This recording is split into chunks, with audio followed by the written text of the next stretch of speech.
Drejtoresha e RTS shpërfill vendimin e Komisionit të Prokurimit Publik dhe rishpall tenderin për rritjen e dekoderëve. Një javë pasi Linda Rama emëroi drejtoresh të përgjithshme të Radio Televizionit Shqiptar, Eni Vasili anuloi tenderin 11 milion euro me objekt. Blerja e shërbimit të mirëmbajtjes për rrjetin e shpërndarjes DVB-T2 me afat kontrate 4 vite. Në muajin mars 2025, komisioni i ngritur nga ish drejtoresha e Radio Televizionit Shqiptar Aurora Polo zhvilloi tenderin dhe shpalli fituese kompaninë RNT SHPK në pronësi të Renis Tërshanës, me vlerë kontrate 9.6 milion euro me TVSH, por drejtoresha pasardhëse Eni Vasili shfuqizoi vendimin e komisionit prokurues dhe anuloi rishpalli tenderin pas një provë për shkelje ligjshmërie, ndërsa kompania fituese bëri ankim në Komisionin e Prokurimit Publik. Komisioni rrëzoi vendimin e drejtoreshës Eni Vasili, duke lënë në fuqi vendimin e shpalljes fituese të kompanisë RNT SHPK, shoqëruar me detyrimin për nisjen e zbatimit të kontratës së shërbimit për blerjen dhe mirëmbajtjen e rrjetit të dekoderëve të RTS. Eni Vasili nuk e zbatoi as vendimin e Komisionit të Prokurimit Publik dhe rishpalli tenderin me vlerë 11.3 milion euro me TVSH, por anuloi përsëri përpara se ta zhvillonte, nga që rrezikonte të mos e merrte kompania e paracaktuar prej saj, e lidhur me interesa me familjen kryeministrore. Më 9 mars 2026, Eni Vasili e ka rishpallur përsëri tenderin me të njëjtën vlerë fondi limit, 11.3 milion euro me TVSH dhe do ta zhvillojë më 7 prill 2026, një vit nga emërimi në krye të Radio Televizionit Shqiptar dhe nisja e përpjekjeve për këtë tender. Sipas informacioneve të ardhura në pamfleti, Eni Vasili ka marrë urdhër nga Linda Rama për kompaninë që duhet të marrë tenderin e dekoderëve të Radio Televizionit Shqiptar dhe ajo pritet ta zbatojë këtë vendim, edhe nëse do duhet të ndryshojë procedurat apo kriteret. Një vit më parë interesat për këtë tender shkaktuan konflikt të hapur dhe të ashpër mes drejtoreshës Eni Vasili dhe kryetarit të Këshillit Mbikëqyrjes të Radio Televizionit Shqiptar, Fation Hoxhalli, ish këshilltari Niko Peleshit, pasi secili kishte preferuar kompani të ndryshme për tenderin, por pas anulimit të tenderit për herë të dytë, konflikti mes tyre u shua dhe tenderi u la në dorë vetëm Eni Vasilit, sipas burimeve nga RTS. Tashmë ajo ka shpallur përsëri tenderin 11.3 milion euro, me synimin për t'ia dhënë kompanisë që nuk arriti ta fitonte në 3 procedurat e para. Korporata e investimeve shqiptare me në krye Lira Kokono nuk krijua në vitin 2019 me pretendimin se do të ishte një nga instrumentet kryesore për zhvillimin e pronave publike dhe për tërheqjen e kapitalit privat në projekte të mëdha ekonomike. Pas disa viteve funksionimi, rezultatet konkrete mbeten minimale. Një analizë e publikuar nga Ecofin.al tregon se shumë nga projektet e shpallura kanë mbetur në letër, ndërsa aktiviteti real i institucionit është shoqëruar me shpenzime të konsiderueshme dhe të ardhura pothuajse zero nga projektet e zhvillimit. Kjo tablo pyetje mbi mënyrën si funksionon në praktik kjo strukturë dhe mbi rolin real që ajo po luan në menaxhimin e pronave shtetërore. Analiza e Ecofin.al. Korporata e investimeve shqiptare u prezantua si një instrument modern i shtetit për të mobilizuar kapital publik dhe privat dhe për të zhvilluar pronat shtetërore. Ideja ishte që Shqipëria të kishte një strukturë të ngjashme me fondet sovrane apo agjencitë zhvilluese që menaxhojnë asetet publike dhe i kthejnë ato në projekte konkrete investimi. 6 vite më vonë, bilanci real i kësaj strukture mbetet shumë larg pritshmërive.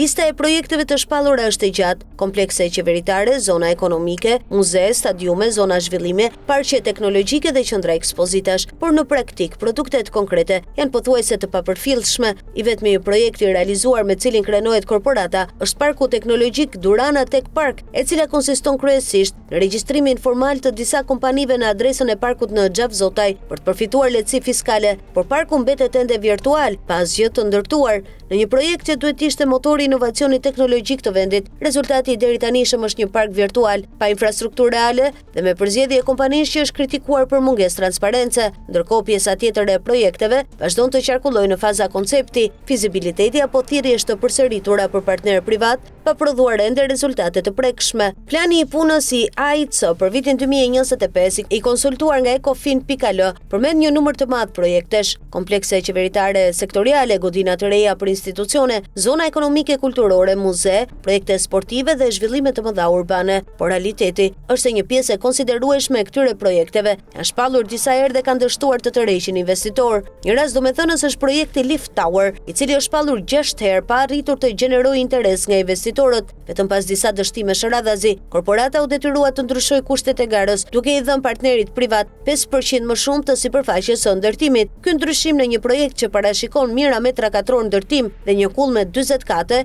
është një lëshim shumë i madh që bëhet në dëm të publikes. Në shumë raste të tjera, projektet mbeten në fazë konceptimi, studim fizibiliteti krediti ose negociatash që zgjasin me vite. Pasqyrat financiare të audituara tregojnë një tablo edhe më domethënëse për mënyrën se si funksionon korporata. Në vitin 2023 AIC regjistroi humbje prej rreth 51 milion lekësh, kryesisht për shkak të shpenzimeve operative dhe të personelit. Në vitin 2022 humbja e raportuar ishte edhe më e lartë, rreth 69 milion lek. Struktura e të ardhurave dhe shpenzimeve tregon një paradoks të qartë. Korporata nuk gjeneron pothuajse asnjë të ardhur nga aktiviteti i saj kryesor, ndërsa shpenzimet kryesore lidhen me paga, shërbime dhe administrim. Edhe në vitin 2024, sipas pasqyrave financiare të audituara, të ardhurat nga aktiviteti i shfrytëzimit mbeten praktikisht zero, ndërsa shpenzimet operative dhe të personelit vazhdojnë të jenë të konsiderueshme. Fitimi i raportuar për vitin 2024 nuk lidhet me realizimin e projekteve investuese, por kryesisht me të ardhura financiare nga depozita dhe interesa, çka nënkupton se kapitali publik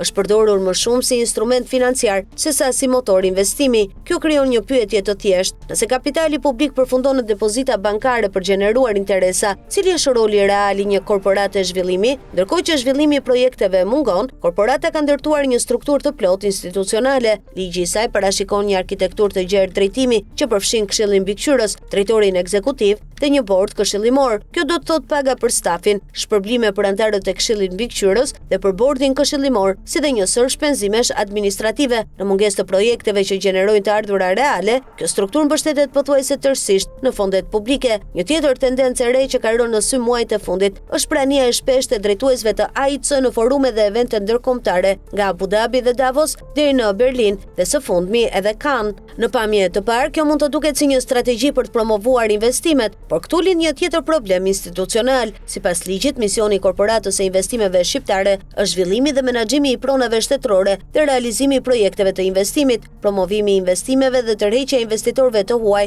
është një funksion që i është dhënë një institucioni tjetër shtetëror, Agjencisë Shqiptare të Zhvillimit të Investimeve, AIDA. Në këtë kuptim, shfaqja e AIC në panajire dhe evente globale krijon një mbivendosje rolesh dhe një pyetje legjitime: apo shndërrohet korporata në një strukturë të diplomacisë ekonomike në vend që të fokusohet në zhvillimin konkret të aseteve publike? Në teori, korporata e investimeve shqiptare duhet ishte një nga instrumentet më të rëndësishme të politikës ekonomike të shtetit shqiptar. Ajo ka në dispozicion pronat publike, kapital shtetëror dhe fleksibilitet më të madh se administrata klasike për të realizuar projekte zhvillimi, por pas disa vitesh funksionimi, bilanci mbetet i dobët, projekte të shumta në letër, disa thirrje të dështuara për partner privat, një park teknologjik ende virtual dhe një seri humbjesh financiare të mbuluara nga fondet publike. Nëse nuk ndryshon qasja, ekziston rreziku që një instrument që u krijua për të zhvilluar pronën publike të përfundojë duke prodhuar vetëm plane, evente dhe raporte, ndërsa pronat shtetërore që supozohet të transformoheshin në projekte zhvillimi vazhdojnë të presin ende momentin e tyre.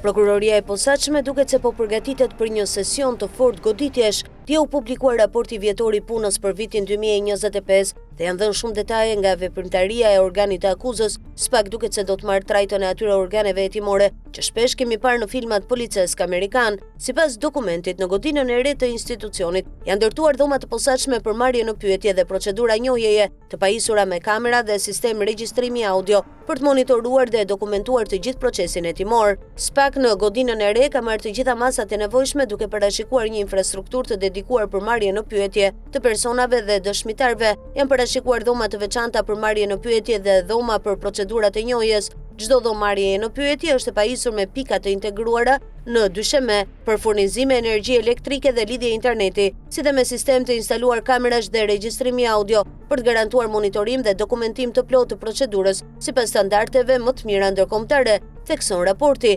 Raporti shton gjithashtu zhvillimet në Byron Kombëtar të Hetimit, e cila gjatë vitit 2025 ka hyrë në një fazë të reorganizimit dhe drejtimi pas zgjedhjes së drejtuesit të ri të institucionit. Një nga ndryshimet kryesore është miratimi i një strukture të re organizative, ku janë parashikuar 40 pozicione të reja hetuesish me qëllim rritjen e kapaciteteve hetimore në luftën kundër korrupsionit dhe krimit të organizuar. Sipas raportit, riorganizimi i BKH-s synon gjithashtu krimin e njësive të specializuara për analizë kriminale dhe operacione hetimore, të cilat do të ndihmojnë në identifikimin e tendencave të krimit dhe në zhvillimin e hetimeve komplekse. Njësia e analizës kriminale pritet të mbledhë dhe përpunojë informacion mbi rreziqet dhe tendencat e krimit, ndërsa një tjetër strukturë operacionale do të përqendrohet në përdorimin e metodave speciale të hetimit si vëzhgimi, depërtimi dhe përgjimi. Sipas SPAK, këto struktura të reja synojnë të rrisin pavarësinë operacionale të BK-s dhe të reduktojnë varësinë nga institucionet të tjera të zbatimit të ligjit, si Policia e Shtetit, në zhvillimin e operacioneve hetimore. Një zhvillim tjetër është se SPAK ka blerë pajisje speciale përgjimi. Pajisja me shumë funksione si përgjim, lokalizim dhe njëherë është mbledhjen e shumë të dhënave telefonike, është IMSI Catcher dhe aktualisht ka hyrë në zyrat e SPAK kundrejt një kontrate afro 1 milion euro, që është nënshkruar me një kompani të huaj. PKE mjafton që përmes kësaj pajisjeje të afrohet pranë një institucioni dhe aty të përgjojë çdo celular. Pra duket se SPAK po përgatitet për një sezon të fortë goditjesh. Ligji për konfliktin e interesit u ndalon zyrtarëve, të zgjedhurve dhe familjarëve të tyre të përfitojnë fonde dhe pasuri publike, sidomos nga institucionet ku ata bëjnë pjesë, por kryetaria e Bashkisë së Durrësit, Emiliana Sako, dhe drejtori i Shoqërisë Rajonale të Ujësjellës Kanalizime Durrës, Gerald Dautaj, nuk e përfillin ligjin, duke i dhënë tender kompanisë Amel Invest (SHPK) të këshilltarit bashkiak socialist të Durrësit, Munir Konesha. Në buletinin e prokurimeve publike të datës 9 mars 2026, Ujësjellësi i Durrësit, shoqëri me aksione edhe në vartësi të Bashkisë së Durrësit, ka njoftuar lidhjen e kontratës 174 milion lek me kompaninë Amel Invest SHPK për blerje materialesh inerte. Pronar të kësaj kompanie janë Munir Konesha, antar i Këshillit Bashkiak të Durrësit si përfaqësues i PS-s, dhe i biri Aqif Konesha, i dënuar me 1.4 vite burg për mashtrim, falsifikim dhe korrupsion në tenderin e ujësjellësit të Bulqizës me këtë kompani, ndërkohë që janë hetuar edhe për të njëjtat vepra penale në disa tendera të tjerë dhe aktivitetin e nxjerrjes dhe shitjes së kromit. Por kjo njollë penale nuk e ka penguar Emiliana Sakon dhe PS-n ta përfshin Munir Koneshën nga Bulqiza në listën e këshilltarëve të Bashkisë së Durrësit dhe t'i japin shumë tendera. Një rekord prej 45 tenderash vetëm me Ujësjellës Kanalizime Durrës, fondet atë të cilëve ai miraton edhe si këshilltar bashkiak. Kompania Amel Invest SHPK më parë është emërtuar 2AF Albania Group dhe 2AF Company, por pas disa hetimeve Munir Konesha dhe i biri Aqif Konesha janë ndryshuar emrin për herë të tretë më 14 gusht 2025, duke e quajtur Amel Invest në datat 15 nëntor 2023 dhe 29 nëntor 2023, pas procedimit penal nga SPAK dhe gjykata e posaçme për mashtrim, falsifikim dhe korrupsion në tenderin 3.2 milion euro të ujësjellësit të Bulqizës. Munir Konesha dhe i biri adhuruan aksionet Nuses, Xhulieta Konesha. Faktikisht kompaninë vazhdon të administrojë këshilltari socialist dhe ish pronari Munir Konesha, por ndryshimi i emrit dhe transferimi i aksioneve u bë me qëllim që të mos pengoheshin për të marrë tender, si kompani me dosje penale për mashtrime, falsifikime dhe abuzime në tender. Me këtë maskim, Emiliana Sako dhe vartësi i saj drejtori i Ujësjellësit Durrës, Gerald Dautaj, po i japin kompanisë së këshilltarit bashkiak socialist Munir Konesha shumicën e tenderve. Madje në Ujësjellës, Munir Konesha ka marrë tender bashkë me kompaninë Ideal Construction and Projection në pronësi të Alban Dautaj, vllai i drejtorit të Ujësjellësit Durrës, Gerald Dautaj, dhe bashkëpunëtor në transaksione biznesi me bizneset e bashkëshortit të Emiliana Sakos. Pra nuk flitet vetëm për shkelje të ligjit dhe konfliktit të interesave, por për një skem të organizuar mes drejtuesve të Bashkisë së Durrësit dhe kompanive private që marrin tender në ujësjellësin e Durrësit, disa prej tyre të sajuar apo të përsëritur për të njëjtat shërbime, investime dhe blerje materialesh që nuk kryen realisht. Operacioni Fshesa po merr të gjithë drejtorët e policisë së shtetit pa përjashtim, nga ata të krimit ekonomik tek ata të hetimit të trafiqeve të paligjshme, nga drejtoritë e standardeve profesionale tek ato të policisë kufitare, nga sektorët e inteligjencës policore tek ata të hetimit të krimeve kibernetike. Dhe ky pastrimi i brendshëm që nisi fillimisht si lëvizje për të pastruar njerëzit e Ilir Prodës, tashmë ka marrë për masa të tilla që po bën të lëkundet çdo karrige që dikur mbahej nga njerëzit e besuar të Ergyes Agasit, ati që mediat e quajnë njeriu hije i administratës dhe koordinatori grupeve kriminale në Shqipëri. Edi Rama shkarkoi nga detyra drejtorin e përgjithshëm të policisë së shtetit Ilir Prodën, atë që prej kohësh njihej si njeriu i vendosur aty nga Agasi për të kontrolluar të gjithë territorin e Republikës së Shqipërisë dhe e bëri këtë pa njoftim paraprak, pa bujë të madhe, thjesht me një firmë që e ktheu Prodën nga i paprekshëm në ish drejtor brenda pak minutash. Ndërsa në vend të tij u vu Sokol Bishga, zëvendësi që priste radhën. Ilir Proda dhe i gjithë zinxhiri poshtë tij komandohej nga koordinatori, ku përmes zarëve të tij në policinë e shtetit kishte në dorë një rrjet të fuqishëm ekonomik, ku kalonin paratë e basteve ilegale, call centerave mashtrues, trafiqet e të tjerë. Menjëherë pas Prodës, drejtuesi i komanduar Sokol Bishga pezulloi nga detyra Uljan Shpatarakun, asistent në Departamentin e Teknologjisë së Informacionit, dhe nuk e bëri këtë thjesht sepse Shpataraku nuk paraqitej rregullisht në punë, siç u tha zyrtarisht, por sepse Shpataraku ishte krau i djathtë i Ilir Prodës, njeriu që Proda kishte sjell pas vetes, njeriu i besuar që kishte marrë përsipër të mbante gjallë rrjetin e kontrollit brenda policisë dhe të koordinonte të gjithë operacionin mafioz. Operacioni Fshesa synon të fshijë çdo gjurmë të njerëzve të ilirprodës, të zbythet çdo zyrtar që kishte lidhje me të, të zhduken nga strukturat e policisë të gjithë ata që Agasi kishte vendosur aty gjatë viteve të kontrollit të tij, nga drejtorët e krimit ekonomik tek ata të hetimit të trafiqeve të palishme, nga drejtoritë e standardeve profesionale tek ato të policisë kufitare, nga shefët e sektorëve të inteligjencës policore tek ata të hetimit të krimeve kibernetike, nga nënpunësit që mbanin gjallë atë rrjet të tërë korrupsioni dhe ndërhyrjesh. Të gjithë pa përjashtim po largohen. Në IKMT ndodhi diçka tjetër që tregon të njëjtën prirje, megjithse rruga ishte ndryshe. Kresti Çela,